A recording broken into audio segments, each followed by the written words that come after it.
What's up, YouTube? Welcome to episode 80.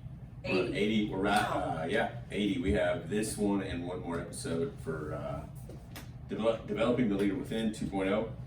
Really good book. If you know anybody that is a new leader, or if you're wanting to grow yourself, make sure you pick up this book. It's a really for sure. And you know, I feel like I say this every time, but this is really one of those books that I wish we read this book. How many years ago? Maybe 10 years ago. I don't even know how many years ago we read this book the first time. But I have not looked at it since, and I wish I would have. Yeah, and I would say again, like Adina said, if you want a book that's already been written in, you can email us at info@madeformoreconsulting.com. And I will give you my book. And we'll both give you our book. So we only have two. You can't have two. One person. Oh, per person. You know what? If you need two, I will give you two. Don't let him be a rule. Whatever. All right, guys. Episode 80. Let me open this here. Quick. Do you have? Yeah. So your internet didn't. No, it was totally fine this week. Huh. Okay, chapter 7. Etienne's not here, by the way, guys. She is recovering from Mexico. Yeah, I was gonna say she should be in Vegas, she right? Should be but in she Vegas didn't get to go because she ran into. Had too much fun in Mexico. Yep. Yep. I can't wait for her to watch this on YouTube. Yeah. Let's see. This makes me want to rap. Chicken. All right. Let's see. Oh, my phone's over there. I was trying to take a video of us so I can post it on social media. Let's go. Ready? Yeah. Here we go. Hey everybody, welcome back to the Made for More Consulting podcast. This is Mario, episode 80. We are still covering the book, Developing the Leader Within 2.0. But if this is your first time, remember our podcast is all about motivate, inspire, and encourage. We want to build up leaders so that the things that you learn, you can share with others. And one of the other things that we say is, we want to leave people better than we first met them, which is encouraging and helping you develop. So, Adina, welcome back. I'm glad to be here. Yep. Jamie. Jamie's Hello. here. Hello, Mario. Hello. You can say hi. She says hello, Mario. And Etienne's out. She is recovering from being in Mexico. She had some fun. If you guys don't follow Etienne, go look at her. I'm gonna have to go look at her social media. They rode some pretty sweet ATVs, is what I think I did see that. Now that you say that. But she's not here. She's been back in the country for 3 days. No, more than that. No, I think it's like a week. Well, and she's still recovering. So So if you guys are concerned about Etienne, you guys can email her at etienne@madeformoreconsulting.com. But again, it's hot here. Not in here, but man, Texas is like 120 degrees. Every time somebody talks about the weather, I feel like we are 80 because we're like, it's so hot. Like, at what point in your life do you start talking about the weather? But it is really hot here. Like, we were having 109, 110 days. I got my card, it was 111, and I kept thinking, it's going to go down, it's going to go down. It never went down. My AC takes forever. By the time I get to where I'm going, my AC finally starts going on. That's terrible. Jamie and I walk usually every morning, unless we're sick, but it's funny because this morning it was 90-something, whatever it was, and it was already cool. Or it felt cooler today. Because a little I don't know if it was a cool something did shift. Like, it wasn't as humid. There was rain in I don't know. But it was definitely, it felt cooler. When I opened up the door this morning, it wasn't like an oven coming in the house. So there was one lightning strike last night, and it struck the slab transformer in South Austin. Or not really, slab, but the area that slab's at, and it shut the smoker down.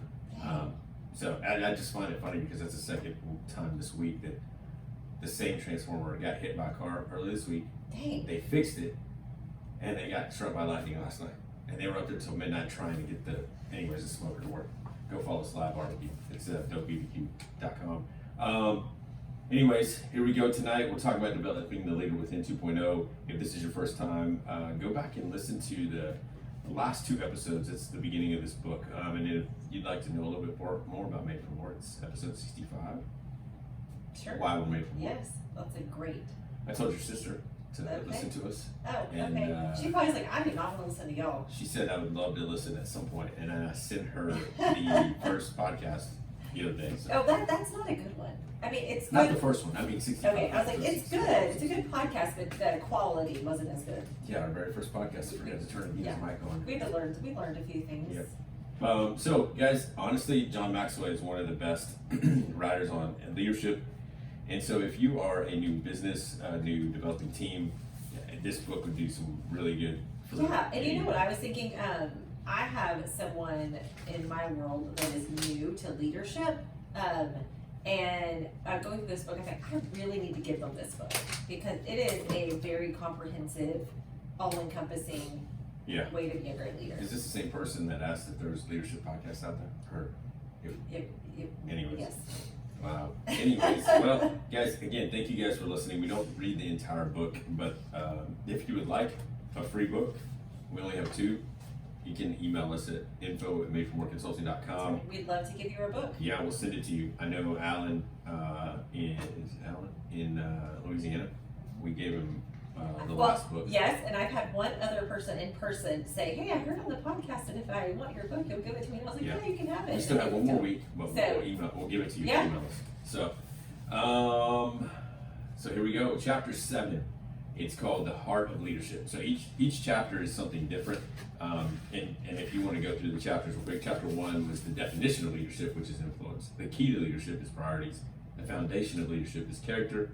The ultimate test of leadership is, wow, I almost said it backward, creating the positive change. The quickest way to gain leadership is problem solving. Chapter 6, the extra plus in leadership is attitude. And tonight, chapter 7, the heart of leadership is serving people.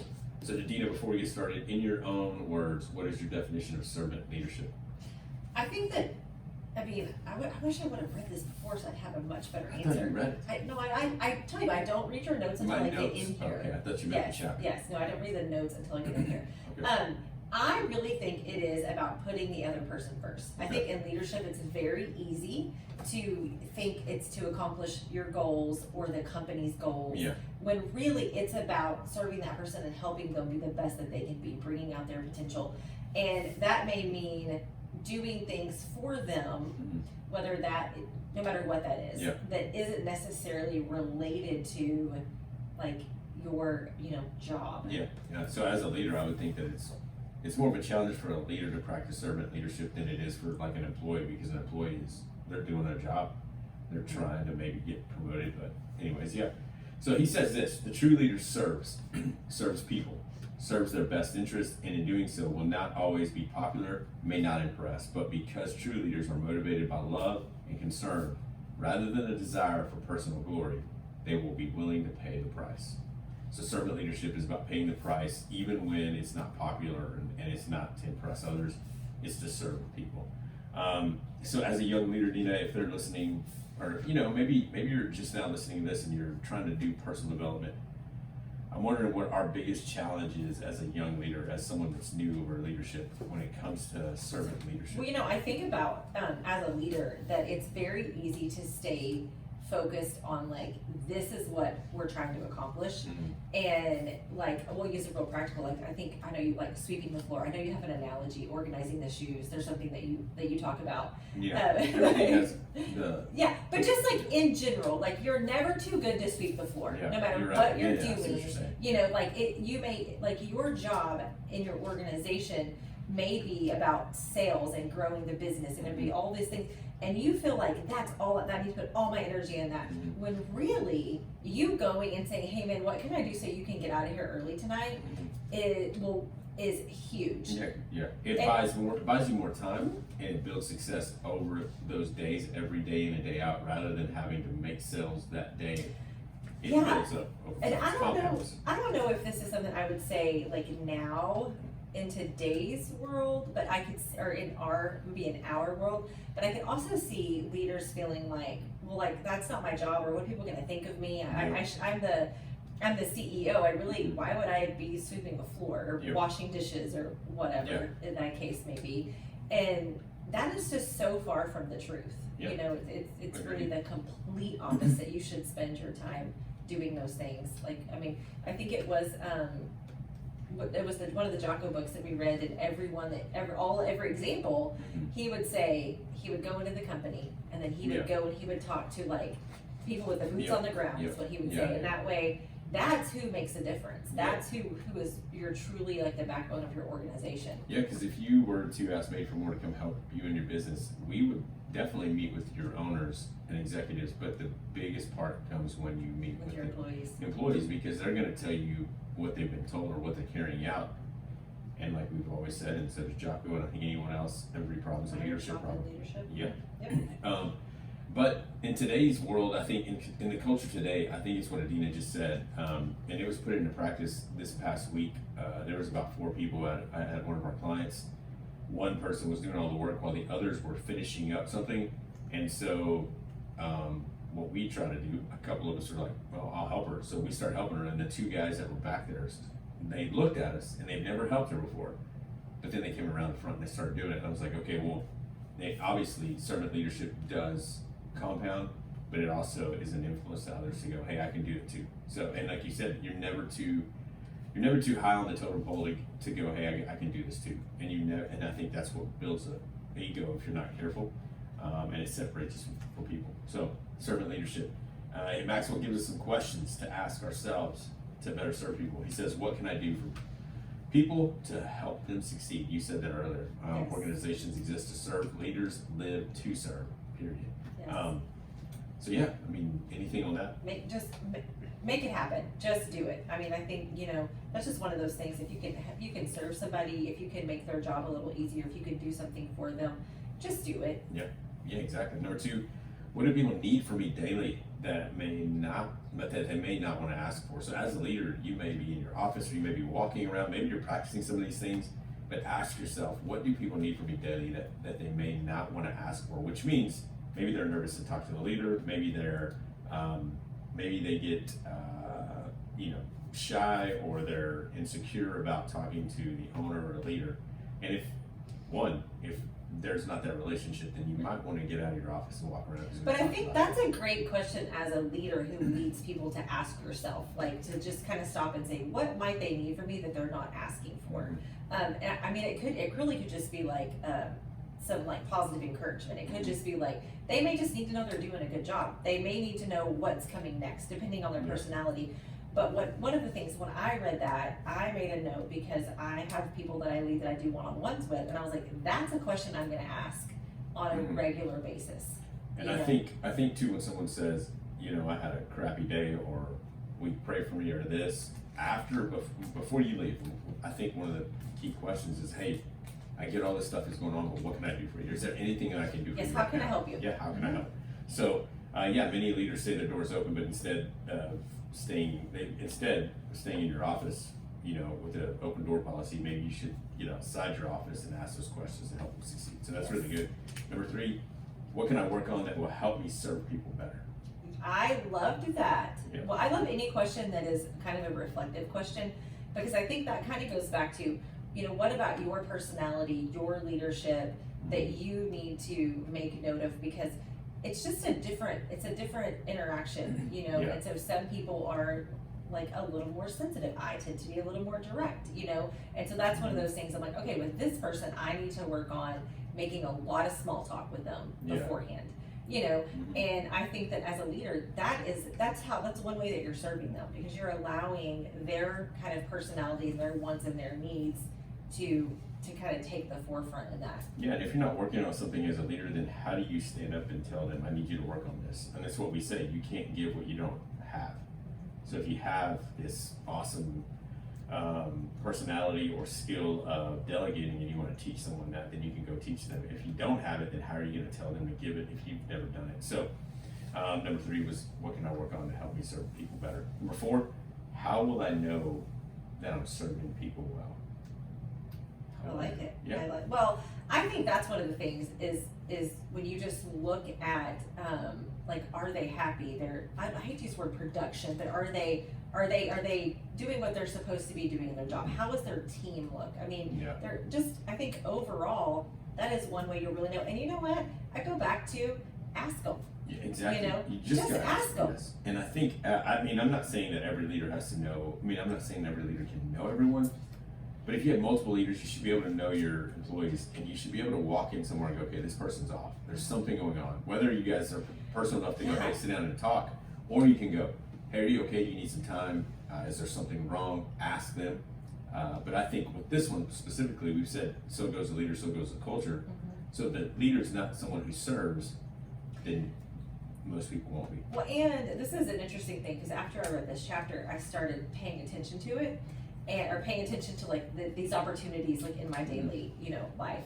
And I have one person that I work with on a pretty regular basis.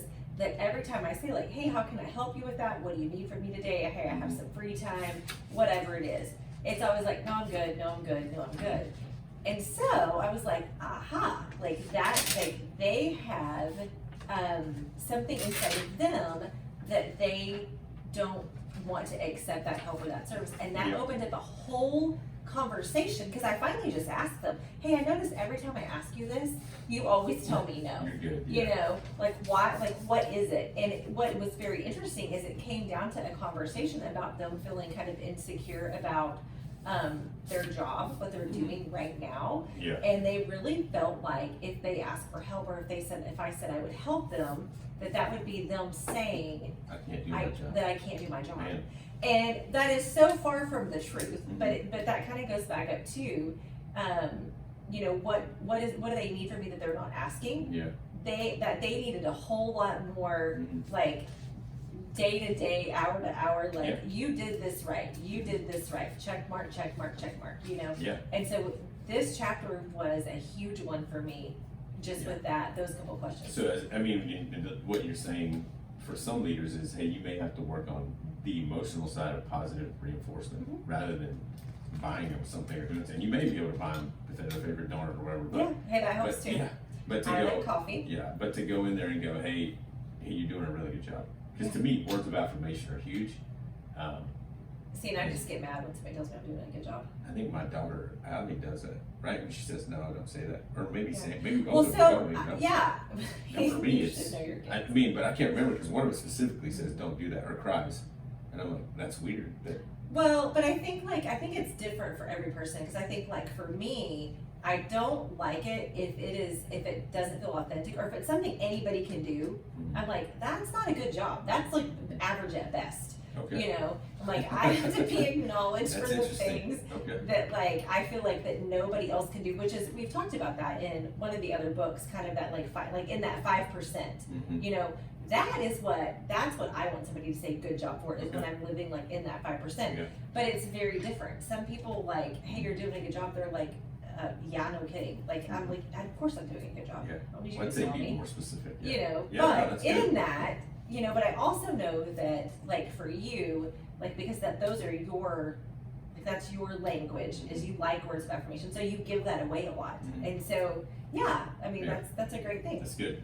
Number 5, what is it like for those people who work for me? Oh, I have a video for this one. We have a good time when you're working, people. What do you mean you have a video? Well, because we were dancing, I was having a good time. They have fun when they work with me. Yeah, know your people's shortcomings. He talks about blind spots. He has a great podcast. I was reading that. He has a really good podcast on this. If you go to the Maxwell Leadership Podcast and search blind spots, really good podcast because he talks about every leader having a blind spot. But really, it's putting yourself in their shoes. Like Adina said on that last one, you can ask them. But think about when you step into a meeting, what you're about to tell them and put yourself in their shoes. Because if you don't, then you may create some gaps and blind spots, and they may see something before you do. So. And for sure, I think just like the story I just shared, know your people's shortcomings, I think is really important. But I think that a lot of that comes from like paying attention to the conversations and and not being afraid to go back and ask some of the hard questions and really leading them in a different way than just how to get a job done. And when you talk to them, don't talk. Don't be first to talk. Don't be first to defend yourself. Just listen. Like seriously, just listen. Don't talk. Just listen. Yeah. Dun, dun, dun, What? dun. Oh my gosh, here we go. Number 6, how can I gain value while adding value to others by serving? And I said I connected with this quote so much. It says this: there is no more noble occupation in the world and to assist another human being, to help someone else succeed. So to me, it's an encouragement. I think that's why Made for More exists, though. Yeah, totally. That's it. Yeah, is to help other people grow, to motivate, inspire, and encourage. And so that's it. I mean, that's the whole, all of the value is given because we're supporting the other people. We Yeah, want them to sometimes be to the a best. fault where we don't charge anybody and we don't. Yeah, that's a conversation we can have off of Later. the podcast. Yeah, we'll leave the camera rolling. Number 7, what do I do best that allows me to serve people best? I think there's a good list on Yeah, page well, I really 3. like this. I think this is where, 60. while you look it up, I'm gonna tell, Yeah, I go think for this is the part in there where he said that, like, for him, because he's a speaker, Mhm. he realizes that him speaking to people is a way that he really serves people. And I love that he connected that, because I feel like that, sometimes, like, that's what you're gifted at, that's just what he does. Yeah, But he really sees his speaking as a gift. this is to what people. brings him value, right? Or For sure. brings him Yeah, fulfillment while he's serving others. So here's some questions that you can use to answer that last one. What do I do best that allows me to serve people best? It says this: what are my strengths? How can I use them to serve others? What is my background? How can I use them to serve others? What are my experiences? How can I use them to serve others? And experiences, remember, can be, experiences of recovery, bad Yeah, things. yes. And you just Yes. gotta be able to go. hard things that where your happen in pain life. is gonna, your pain can definitely help encourage others. What are my opportunities and how can I use them to serve others? And a good one right there on opportunities is ask them what they think about maybe a solution. What do I love? How can I help? How can I use it to serve others?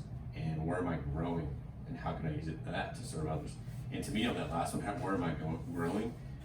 If you're a leader and you're constantly being developed and you're developing yourself, making sure that you share that with your teams and huddles, you may get a different insight to theirs, or maybe they learn something out of that too. So Again, those, I think, he asked a lot of questions. One thing you see about John Maxwell is everything he does, it's questions. Yep. And because he's really trying to get you to think a little deeper, get your people to think a little deeper.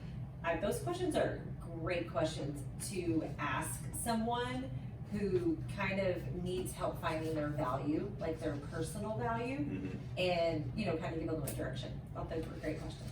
they are. And then the last one, number 8, how can I serve people in a way that would inspire them to serve others? So really that's trying to inspire them and influence them to be just like them.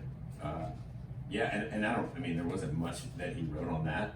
I just thought it was a smaller part of it, but really in the end you want so goes the leader, so goes the culture, right? We keep saying that. What I mean by that is when the leader leads, the culture follows. If you're an owner or business manager, the way that your culture is in your store or your staff's gonna go the same way. So if you're someone who serves, they're gonna serve. If they see you picking up trash while you walk by, they're gonna pick up trash. On the flip side, If you're cranky and judgmental and bitter and Critical. critical, that's a good Yeah. word. Nothing's ever good enough. Your staff's gonna be the same way, Yeah. and that's how they're gonna treat each and other. that's where turnover happens, and that's where you can't sustain growth. So, chapter 7, it was really good, serving people. Yeah, I like that chapter. Yeah, and we'll have some action steps at the very end. And really, I put in my notes that we would write some action steps. So Okay, if you were thinking we'll about make that serving happen. people. Well, one of the action steps I think right off the bat is what can you do for someone that can't repay you right now, like to serve them? What can you do for someone that they cannot repay you? But here's the kicker: do it where they can't see or they don't know. Well, and I also think just that question number 3, which was like, what can I work on that will help me serve people better? I think that is an excellent question Yep. to really ask yourself, and maybe over the week ask yourself that over and over and over before you go into different interactions and see what comes out of that. Yeah, and ask questions as to why not. It's like there's people in our lives where we go, how are you so good at that? Like just taking care of people. Like if you're sick, I know we took Adina some groceries because she's sick, recovering. But there's some people that, man, they dropped off crumble cookies. Not that I like them, but then they drop off groceries or even put cash under your freaking mat, and you're like, I wish I was like that. Like my first initial thought is just stay away because I don't want to get sick. But no, being able to go, man, I want to make sure I serve people. So yeah, Chapter 8. Yeah, the indispensable quality of a leader: vision. Vision. It starts off with this quote. Before we start, vision, when we talk about vision, Adina, most of all the podcasts, when you hear us talk about your why or the company's why, or Simon Sinek says it start with why, That's the whole That's vision. vision. That's vision. Everything goes back to that vision. So it says this: vision brings your world into focus. Vision brings water to chaos. Clear vision enables you to see everything differently. Is that water? Is that what it says? Holy crap. I don't know, that just seemed like an odd, I can't find it. I know why I said it. It's not water. No. Hey, so here's the thing. When I'm writing my notes, Uh-huh. I speak them into my phone Oh, okay. while I'm reading. Uh-huh. So here's the correct quote. We're going to try this again. Okay. This is by Andy Stanley. Vision brings your world into focus. Vision brings order to Order. chaos. And clear vision enables you to see everything differently. Well, order, water, same thing. So, Andy Stanley, thank you for that quote. Yeah, that's awesome. It's like having a roadmap. So Sunday, I'm speaking right Yes. at this church, and we'll put the at Rockwood Church, and we'll put the link so that because it goes along with what we're talking about in this podcast, and then next week's podcast.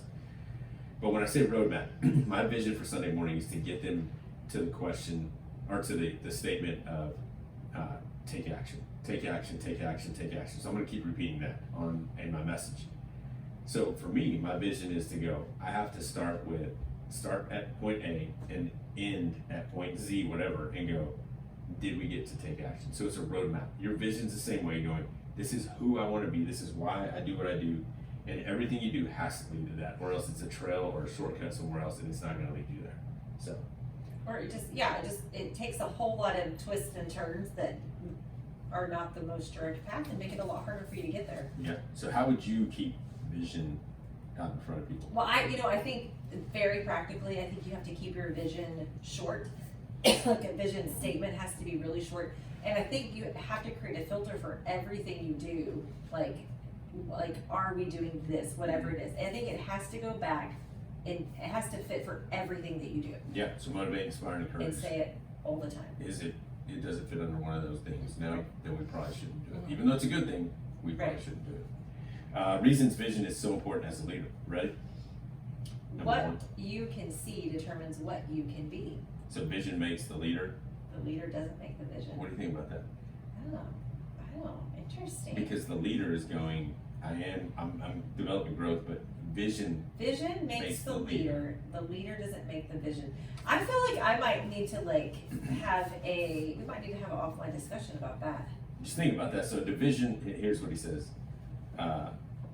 Oh my goodness. Yeah, Oh my okay, goodness. Mr. What in the world? This. What is it called when you read it? Siri? No. Oh, I use Siri. Yeah, but is it dictation or Oh, yeah. it's just Okay. she's not understanding what I'm I know saying. it's vision. Yeah, the vision we embrace as leaders comes from within us, from our best thoughts and noblest ideas.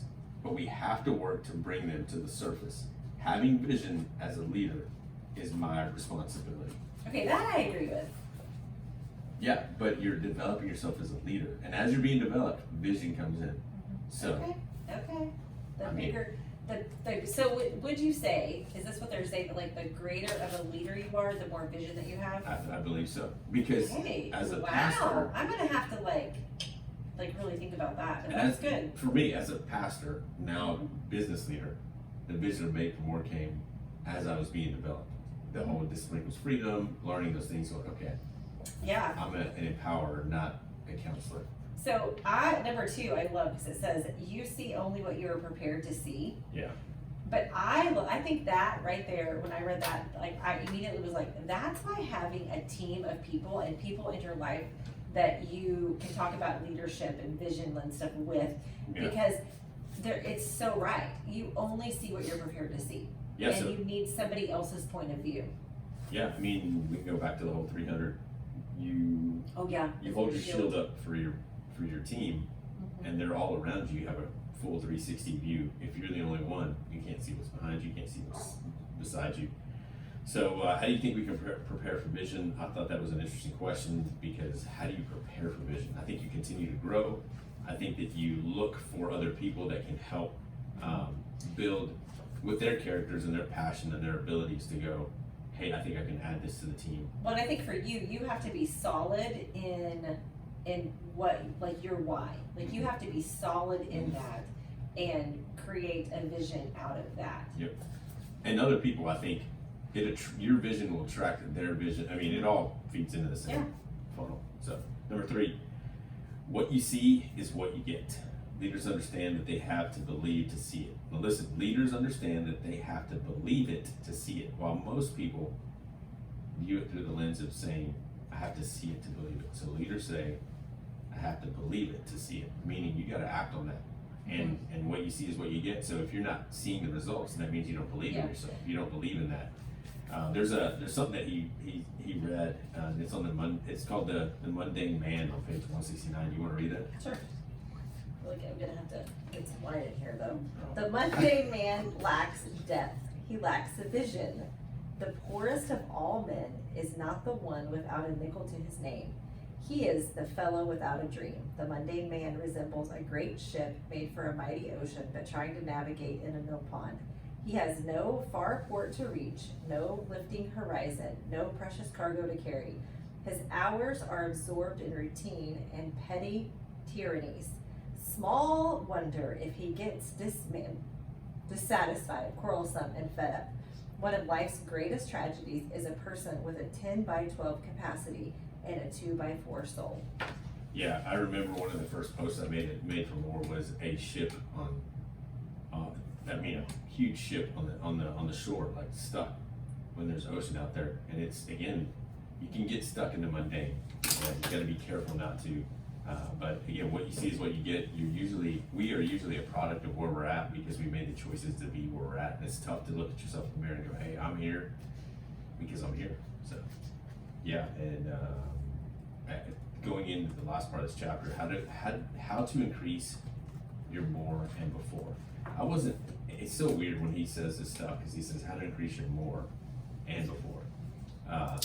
Never allow someone else to determine your vision. If they do, chances are they'll make it too small. Meaning, when you don't rely on everybody else. What's that? We just had a conversation about this, about creating vision, and that exact quote was what somebody said in the room. Is they basically said we can't allow someone else to create the vision because it's not going to be big enough.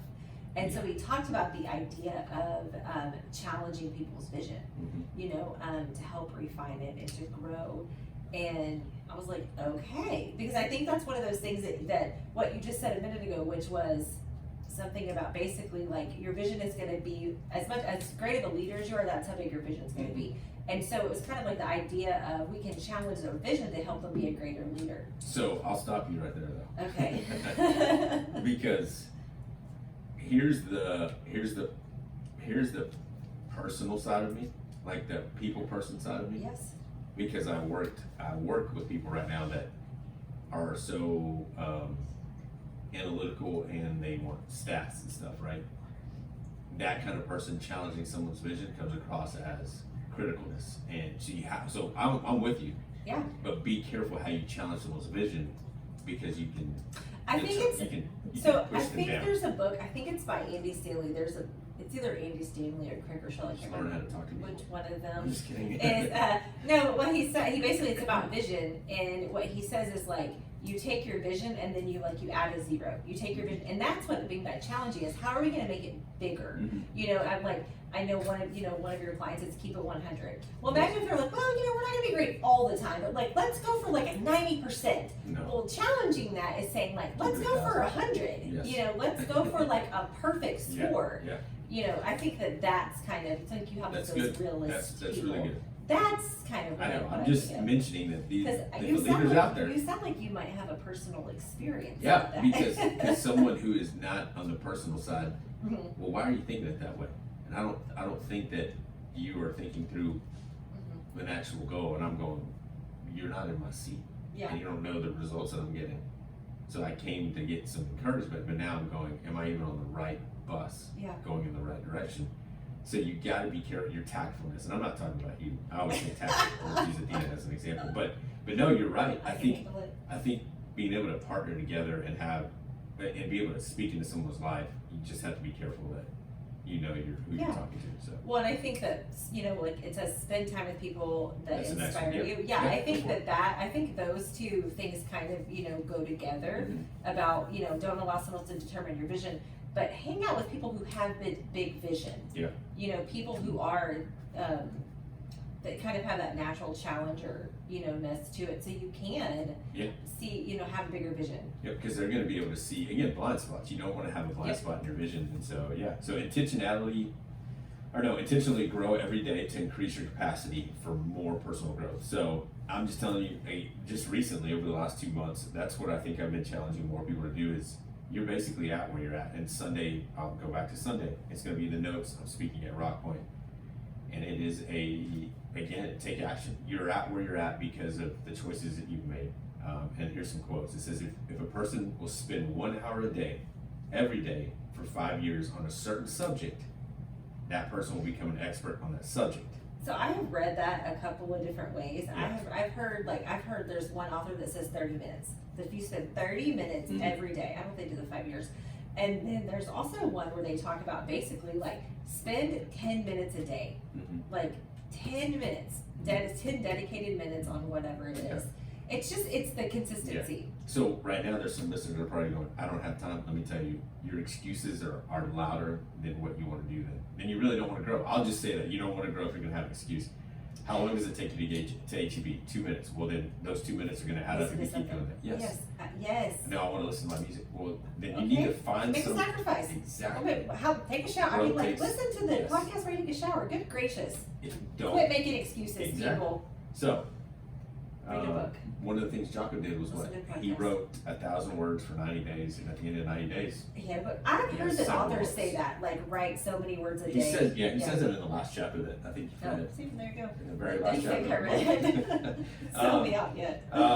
Next quote says, "Don't ask how long will it take? Ask how far can I go." That's really good. Meaning, don't limit yourself. Like if you've already thought of your limits, then you've already capped them. A great quote as a leader: "If we run too far ahead, we will lose the power to it."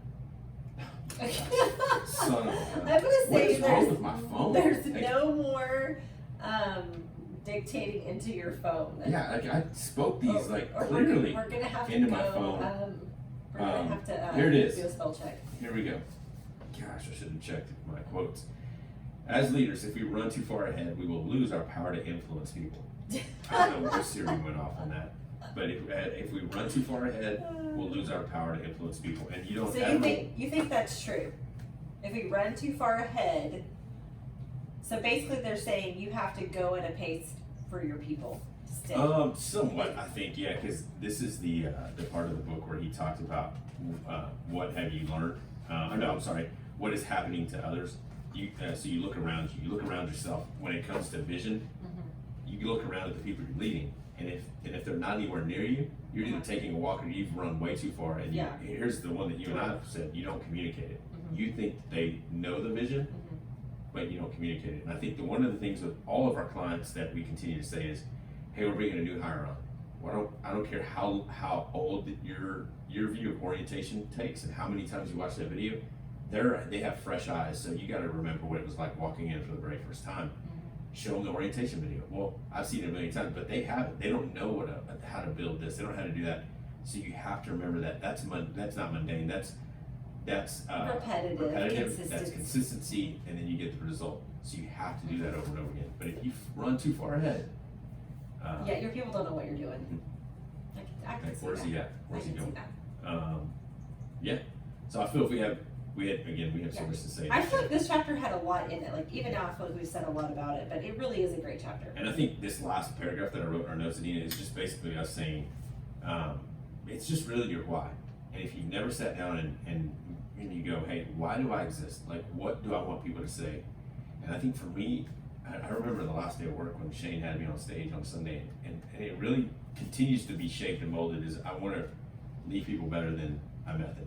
And whatever that is, whether it's listening to them, I just know for sure that I'm not a counselor. I know that God has taken me out of that season because I'm more of an empowered to go, I'm not going to take on any problem. You're going to figure out a way, but I can give you tools, and I'll be with you, but I want you to, and that might sound harsh, but I don't want to solve your problems for you.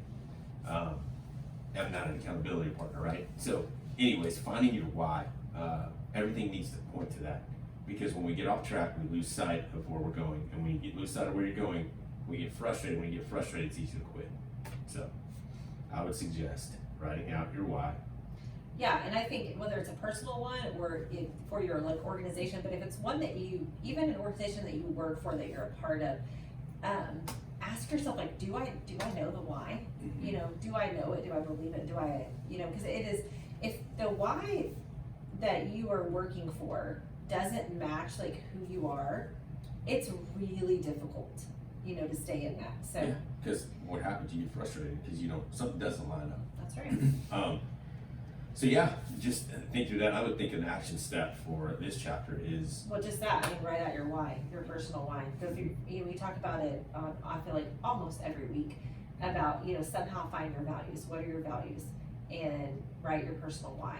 Yeah, and know if- what your goal is. and if you don't know how to do that, I'll tell you that if you go onto our podcast, it's going to be a book called Start With Why.